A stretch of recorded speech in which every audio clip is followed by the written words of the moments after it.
شمائلہ من ہی من میں اب شیرو کی اس ٹینشن کو جاننا چاہتی تھی کہ وہ شیرو کی مدد کر سکے۔ ادھر گاؤں میں نکھت کی نیند ایک خواب دیکھتے دیکھتے اچانک ٹوٹ گئی۔ نہیں نہیں، میں تمہیں کہیں نہیں جانے دوں گی۔ ایسے ہی بڑبڑاتے ہوئے نکھت اٹھ بیٹھی تھی۔ اس کے پاس اس وقت اور کوئی نہیں تھا کیونکہ مہرین تو آج زینت کے ساتھ سو رہی تھی۔ نکھت کا گلا اچانک سے خشک ہو گیا تھا، پورا چہرہ پسینے سے بھر چکا تھا۔ ابھی ابھی خواب میں اس نے دیکھا تھا کہ کوئی شیرو کو اس سے دور لے جا رہا ہے۔ اس خواب سے نکھت اتنا زیادہ ڈر گئی تھی جیسے سچ میں ایسا ہو رہا ہو۔ یہ خواب بالکل حقیقت کی طرح لگ رہا تھا، اس لیے نکھت کی دھڑکن ابھی تک سنبھل نہیں پا رہی تھی۔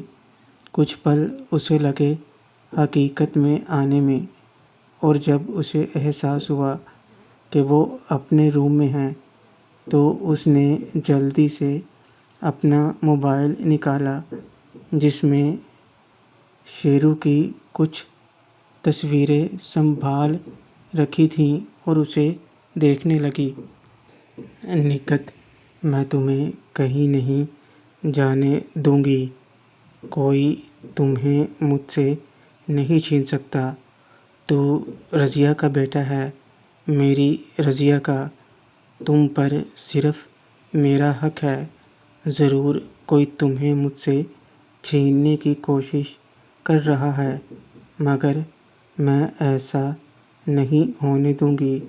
اتنا کہہ کر نکھت نے موبائل میں موجود تصویر کو اپنے ہونٹوں سے لگا لیا اور پانی کا گلاس پی کر دوبارہ سے لیٹ گئی، مگر پھر سے وہی خواب آنے کے ڈر سے وہ اپنی آنکھیں بند نہیں کر رہی تھی۔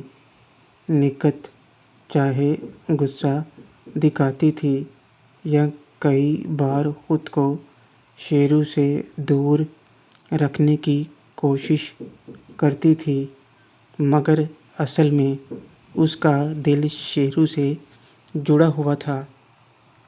اس کی وجہ رضیہ تھی یا پھر وہ خود، یہ تو وہ خود بھی نہیں سمجھ پائی تھی ابھی تک۔ رات بھر میں سو نہیں پایا، رہ رہ کر مجھے ثمینہ پھوپھی کے بارے میں برے برے خیال آتے رہے کہ کہیں وہ کچھ غلط نہ کر لیں اپنے ساتھ، مگر ایک امید بھی تھی کہ روبینہ سب سنبھالے گی۔ جیسے صبح کے 5 بجے تو میں اٹھ کر چپ چاپ گھر سے نکل گیا ثمینہ پھوپھی کے گھر کی طرف۔ باہر ابھی بھی اندھیرا تھا۔ سردیوں کا موسم تھا، اس لیے سورج دیر سے نکلتا تھا۔ میں پیدل ہی ثمینہ پھوپھی کے گھر کی طرف بھاگتا ہوا چل دیا۔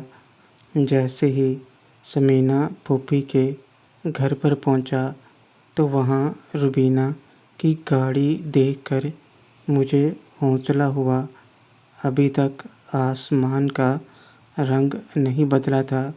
ثمینہ میڈم مجھے دیکھ کر کیسے ری ایکٹ کریں گی، یہ سوچ کر میری ہمت نہیں ہو رہی تھی بیل بجانے کی۔ میں نے کچھ سوچ کر روبینہ کے فون پر فون کیا تو دوسری بار ٹرائی کرنے کے بعد روبینہ نے فون اٹھایا۔ روبینہ، ہیلو، اتنی صبح صبح کیسے فون کر دیا؟ سکون سے سونے نہیں دو گے کیا تم دونوں؟ روبینہ رک رک کر بول رہی تھی جیسے گہری نیند پہ ہو۔ شیرو: ہیلو، سوری، میں نے آپ کو ڈسٹرب کیا۔ میں جاننا چاہتا تھا کہ ثمینہ پھوپھی اب ٹھیک تو ہیں؟ روبینہ: بابا ٹھیک ہے، وہ بس گلٹی فیل کر رہی ہے، تھوڑا وقت لگے گا اسے۔ شیرو: آپ ان کا خیال رکھنا، آپ ہی انہیں سنبھال سکتی ہیں۔ ویسے وہ ہے کہاں؟ کیا میں ایک بار انہیں دیکھ سکتا ہوں؟ ایک بار؟ روبینہ: وہ ابھی میرے پاس سو رہی ہے، مگر تم کیسے دیکھو گے اسے؟ شیرو: میں باہر کھڑا ہوں، آپ آ کر دروازہ کھولیں۔ روبینہ چونکتے ہوئے: کیا سچ میں تم باہر ہو اتنی صبح صبح؟ رکو، میں آتی ہوں۔ کچھ ہی لمحوں بعد گھر کا دروازہ کھلا تو سامنے روبینہ نائٹ سوٹ میں کھڑی تھی، جو ثمینہ پھوپھی کا تھا۔ ٹھنڈ کی وجہ سے وہ اپنے دونوں بازو باندھ کر کھڑی تھی اور مجھے سامنے دیکھ کر اس نے مجھے جلدی سے اندر آنے کو کہا۔ میں اندر آیا تو انہوں نے دروازہ بند کر دیا۔ روبینہ: تم اتنی صبح یہاں کیا کر رہے ہو؟ شیرو: کیا کرتا، مجھے پھوپھی کی وجہ سے ٹینشن ہو رہی تھی، اس لیے رہا نہیں گیا تو آ گیا۔ روبینہ: کس نے کہا تھا ٹینشن لینے کو؟ میں تھی نا یہاں۔ ایک منٹ، یہ تمہاری آنکھیں اتنی لال کیوں ہیں؟ کیا سوئے نہیں تم رات بھر؟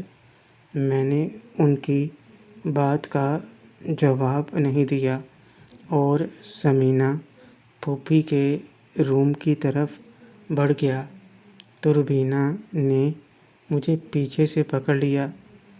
روبینہ: میری بات کا جواب نہیں دیا تم نے، میں نے کچھ پوچھا ہے؟ شیرو: جب جواب پتہ ہے تو سوال پوچھ ہی کیوں رہی ہو؟ میں روبینہ کو اگنور کر کے جب ثمینہ پھوپھی کے بیڈ روم کی طرف بڑھا تو سامنے ثمینہ پھوپھی بیڈ پر بیٹھی ہوئی میری طرف دیکھ رہی تھیں۔ انہیں دیکھ کر بالکل بھی نہیں لگ رہا تھا کہ وہ سوئی ہوں گی۔ مجھے دیکھتے ہی ان کی آنکھیں بھیگ گئی تھیں۔ میرے پیچھے ہی روبینہ بھی کمرے میں آ گئی اور ہم دونوں کو دیکھنے لگی۔ روبینہ: ثمینہ، اس کا مطلب تو بھی نہیں سوئی تھی؟ ثمینہ کیسے سوتی، اپنے منّے کو گلے لگانے کے لیے تڑپ جو رہی تھی۔ اتنا کہہ کر ثمینہ پھوپھی نے اپنی بانہیں پھیلائیں تو میں جھٹکے سے ان کی طرف بڑھا اور ان کے ساتھ لگ گیا۔ ثمینہ پھوپھی نے مجھے اپنے ساتھ لگا لیا، میرا سر سہلاتے ہوئے میرے چہرے کو چومنے لگیں۔ ثمینہ: اپنی پھوپھی کو چھوڑ کر کہاں چلا گیا تھا تو؟ اتنے سالوں بعد تو واپس آیا ہے، مجھے تو یقین ہی نہیں ہو رہا تھا تو میرا منا ہے۔ تجھ میں ہمیشہ محمود بھائی کی جھلک نظر آتی ہے، مگر میں کبھی سمجھ نہیں پائی کہ تو میرا اپنا منا ہے۔ اپنی پھوپھی کو چھوڑ کر اب تو نہیں جائے گا نا، بول۔ شیرو: نہیں پھوپھی، اب میں کہیں نہیں جاؤں گا، اب سے آپ میرے ساتھ رہو گی، ہم سب کے ساتھ۔ آپ نے بہت برداشت کر لیا، اب آپ ہمارے ساتھ رہو گی، اپنے خاندان کے ساتھ۔ اب آپ اکیلی نہیں ہو، ہم سب ہیں آپ کے اپنے۔ ہم دونوں پھوپھی بھتیجے ایک دوسرے کے گلے لگے ایک دوسرے کو پیار سے گلے لگائے رو بھی رہے تھے اور خوش بھی ہو رہے تھے۔ روبینہ ہم دونوں کو ایسے دیکھ کر کمرے سے باہر چلی گئی۔ پیار کے ان لمحات میں ہم بس ایک دوسرے میں کھوئے ہوئے تھے۔ جذباتوں کا سیلاب سا امڑ آیا تھا جو دونوں کی آنکھوں سے بہہ رہا تھا۔ ہم دونوں ایک دوسرے سے الگ نہیں ہو رہے تھے۔ پھوپھی تو بس مجھے ساتھ لگائے جا رہی تھیں، جیسے میں کہیں کھو جاؤں گا اگر وہ مجھ سے دور ہٹیں۔ تو ہم دونوں پیار کے اس دریا سے باہر آئے۔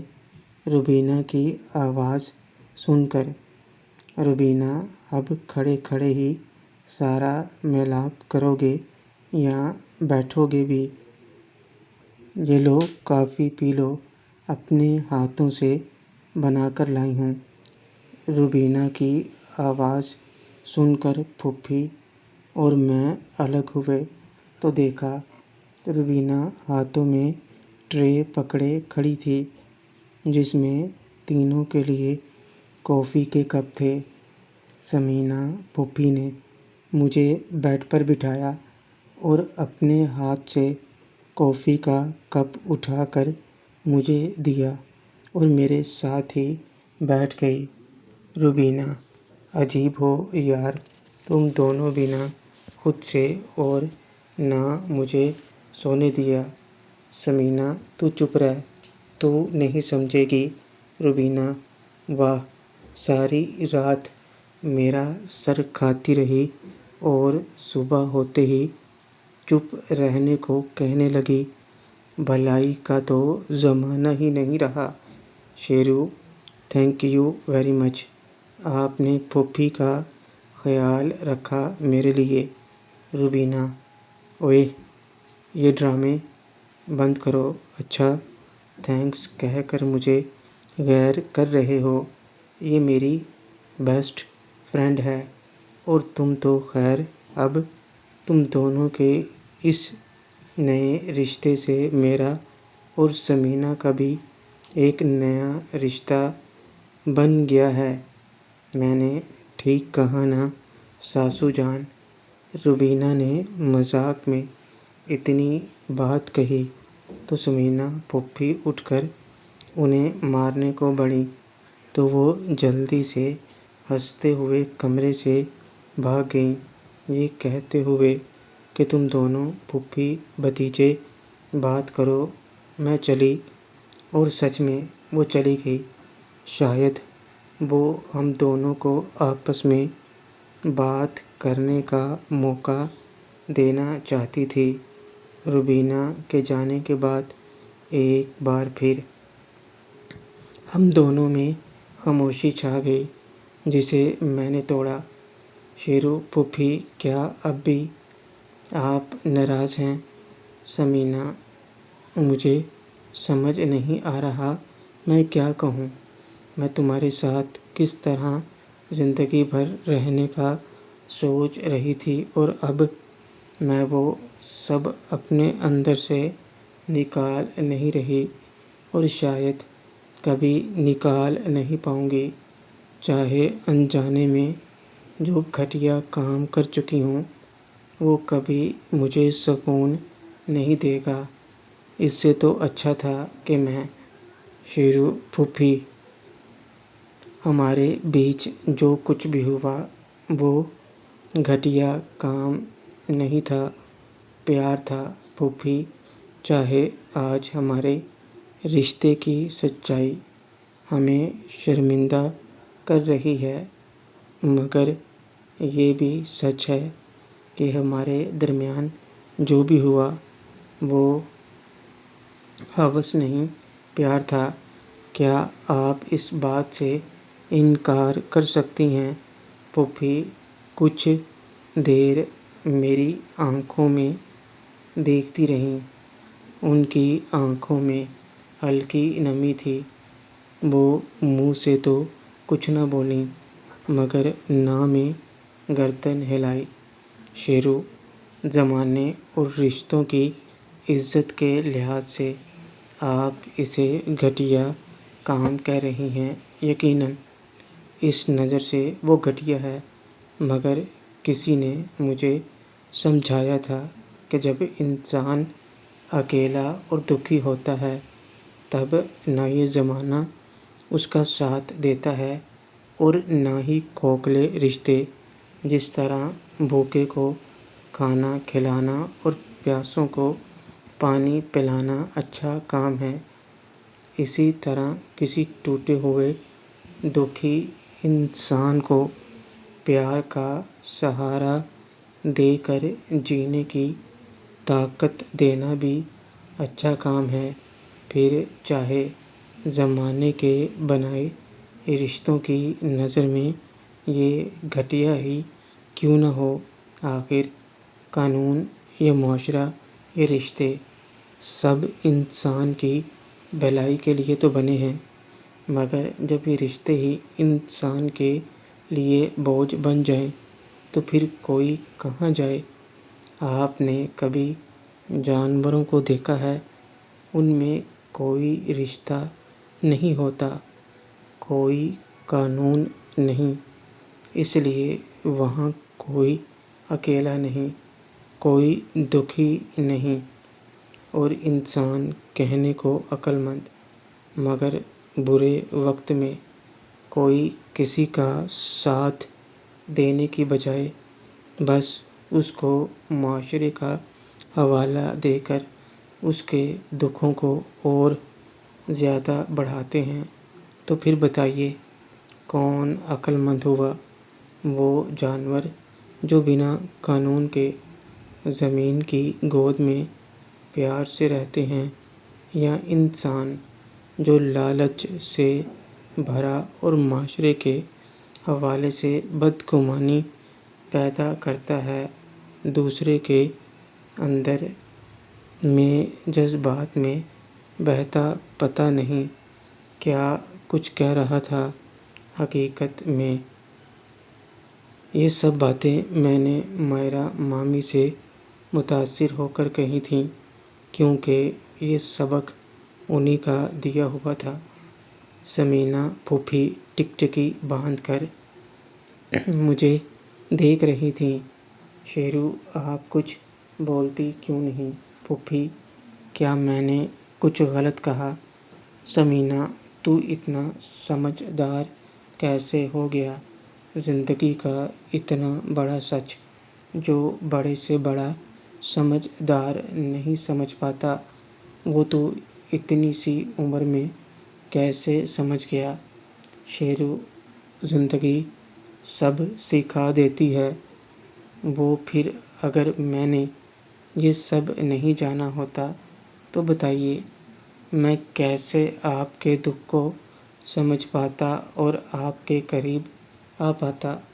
میں یہ نہیں کہتا آپ میرے ساتھ پہلے جیسے رہیں، مگر میں اتنا ضرور کہوں گا کہ وہ سب گھٹیا پن نہیں تھا، پیار تھا۔ اس لیے آج سے گھٹیا کہہ کر خود کو دکھی نہ کریں۔ آپ جیسے چاہتی ہیں میں ویسے رہوں گا۔ میں بس آپ کو خوش دیکھنا چاہتا ہوں۔ اب تو پہلے ہی اپنے بارے میں سب کچھ بتا چکی ہیں، اس لیے میری نظر میں وہ کسی بھی قیمت پر گھٹیا کام نہیں ہے۔ میں بس اتنا ہی چاہتا ہوں کہ میری پھوپھی میرے ساتھ رہے۔ ثمینہ، میں بھی تیرے ساتھ رہنا چاہتی ہوں۔ مجھے تو پتہ ہی نہیں تھا کہ میرا منا اس دنیا میں ہے۔ اتنے سالوں تک میں یتیموں کی طرح خود جیتی رہی۔ اگر تو میرے پاس ہوتا تو آج زندگی کچھ اور ہوتی۔ خیر، آج سے تو میرے ساتھ رہے گا۔ شیرو، ہاں پھوپھی، آج سے میں آپ کے ساتھ رہوں گا، مگر پہلے آپ میرے ساتھ چلیے، سب آپ کو دیکھ کر خوش ہوں گے۔ نائلہ مامی، سرور ماما، دلدار ماما، مائرہ مامی، چھوٹے ماما اور چھوٹی مامی، آپ تو ان سے مل بھی چکی ہیں، یاد ہے نا؟ اور آپ کو پتہ ہے نا، زرینہ خالہ، صابرہ خالہ، نکہت خالہ، تینوں اسی شہر میں ہیں۔ مہرین سے تو آپ مل چکی ہیں، اور ناصرہ باجی سے، اور شاہد انکل، یاد ہے نا آپ کو؟ ثمینہ، شاہد بھائی وہ کہاں ہیں؟ شیرو، اسی شہر میں تو ہیں، موہت انہی کا تو بیٹا ہے۔ ثمینہ، کیا؟ موہت شاہد بھائی کا بیٹا ہے، مگر میں انہیں اتنے سالوں سے نہیں ملی، وہ تو مجھے بھول گئے ہوں گے۔ شیرو، کیسی باتیں کر رہی ہو پھوپھی، بلکہ وہ تو آپ کو ڈھونڈ رہے ہیں، جانتی ہیں ابھی کل ہی وہ آپ کا پتہ لگانے کو کہہ رہے تھے۔ ثمینہ، نکہت باجی کیسی ہیں؟ وہ اسی شہر میں تھیں، اور میں آج تک ان سے مل نہیں پائی۔ وہ تو بالکل بھابھی کی ہم شکل ہیں، بہت پیار کرتی تھیں وہ مجھ سے، بالکل بھابھی کی طرح۔ پتہ نہیں اب وہ میرے بارے میں کیا سوچتی ہوگی۔ شیرو، آپ ان سے ملو گی تو آپ کو سب پتہ چل جائے گا۔ مزے کی بات تو یہ ہے، سب گاؤں میں ہیں۔ میری سالگرہ تھی نا، تو سب وہیں آ گئے تھے۔ آپ میرے ساتھ چلیے، وہ سب بہت خوش ہوں گے۔ ثمینہ پھوپھی کے چہرے پر ایک پل کے لیے تو خوشی آ گئی، مگر اگلے ہی پل وہ پھر سے اداس ہو گئیں۔ ثمینہ، نہیں نہیں، میں کس منہ سے ان کے سامنے جاؤں گی؟ اتنے سالوں میں ایک بار بھی میں ان سے ملنے نہیں گئی، کم از کم ایک بار مجھے ان سے ملنا چاہیے تھا۔ ساری غلطی میری ہے، میں نے ہی اپنے سوتیلے بھائیوں کی باتوں کو سچ مان لیا۔ شیرو، اس میں آپ کی کیا غلطی ہے؟ وہ بھی جب یہ بات سب کو پتہ چلے گی تو دیکھنا، آپ سے کوئی بھی ناراض نہیں ہوگا۔ آپ چلو میرے ساتھ۔ ثمینہ، نہیں پلیز، میرے اندر ہمت نہیں ہے کہ میں ان کا سامنا کر سکوں۔ شیرو، یہ کیا بات ہوئی؟ میں ہوں نا، کیا آپ کو مجھ پر بھروسہ نہیں ہے؟ ثمینہ، تجھ پر تو خود سے بھی زیادہ بھروسہ ہے، مگر ابھی میرے اندر ہمت نہیں ہے ان کا سامنا کرنے کی۔ پلیز میری بات مان، کچھ دنوں بعد میں خود چلوں گی، میں بھی تو ملنا چاہتی ہوں سب سے۔ شیرو، ٹھیک ہے، جیسے آپ کو ٹھیک لگے۔